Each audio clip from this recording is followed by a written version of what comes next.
আরে মমিনুল, তোমার মামলা রায় তো হয়ে গেছে, তুমি এই জায়গায় কে? আজকে তো কোর্টে শাহবাগী কেস লড়াইব। রায় তো হইছে, আমি কালাস হইছি, কিন্তু এই কোর্টের কাছে আমার একটা অভিযোগ আছে। কি অভিযোগ মমিনুল? আমার সুগার মাম্মি আমার লগে আর বাংলাদেশের ছেলে কাশের লগে চুদ্দিক মগের যে ছবি আর ভিডিও আছিল ওগুলা ভাইরাল করলো কেন? কস কি লিঙ্ক ভাইরাল হইছে? কানে এটা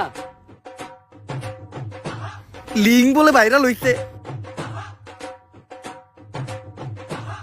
এই কোনে পাই না তো, তাড়াতাড়ি হোয়াটসঅ্যাপে শেয়ার দে।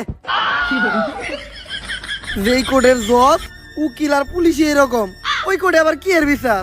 থাক মনে এই দেশে, চইলা মুভি দেশে। বন্ধু দীপু, আইতাছি তু ভাই, বাউ করে একটা গাবি বানায় দিমু তোকে সবার ভাবি।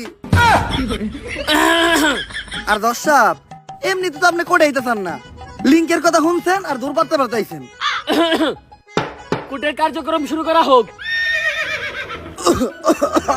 ইওর অনার, আমার ঠান্ডা লাগছে তো, কাশ আসছে, কাশটা ফালায়নি। দাঁড়ান, কোর্টের একটা নিয়ম আছে, যেখানে সেখানে কপ থুতু ফালাইতে পারবেন না। কপ থুতু ফালাইবেন শুধুমাত্র ডাস্টবিনে। ঠিক আছে ইওর অনার। এইটা আপনি কই থুতু ফালাইলেন? ক্যান্সার শাহবাগী গো মুখে। কিন্তু কেন? আপনি না কইলেন কাশ তো ডাস্টবিনে ফালাইতে। তাইলে ঠিক আছে। ইওর অনার, আমরা এখানে সবাই জানি এই নিকৃষ্ট শাহবাগীদের গায়ের গন্ধে একজন নিরীহ ক্যামেরাম্যান মারা গেছে। তাই এই শাহবাগীদের সংগঠন আজই বন্ধ করে দেওয়া হোক এবং এই শাহবাগীদের যথাযথ বিচারের ব্যবস্থা করা হোক। অবজেকশন ইওর অনার, আমার প্রস্টিটিউশন একটি তথ্য দিতে ভুলে গেছে। এই কি এর প্রস্টিটিউশন? প্রসিকিউটর। ওই যাই হোক, আমার প্রসিকিউটর একটি তথ্য দিতে ভুলে গেছে।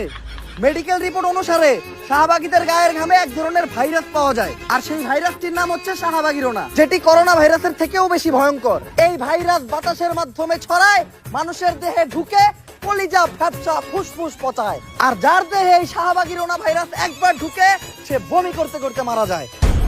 কিন্তু এ থেকে কোনোভাবেই প্রমাণ হয় না যে আমার মক্কেল শাহবাগীর গায়ের গন্ধেই সেই ক্যামেরাম্যানটি মারা গেছে। ইওর অনার, এই বিষয়ে কি কোনো সাক্ষী বা প্রমাণ আছে? একটা দুইটা না, তিনটা সাক্ষী ও প্রমাণ আছে। সাক্ষীদেরকে কাঠগড়ায় ডাকার অনুমতি দেয়া হোক। অনুমতি দেওয়া হলো,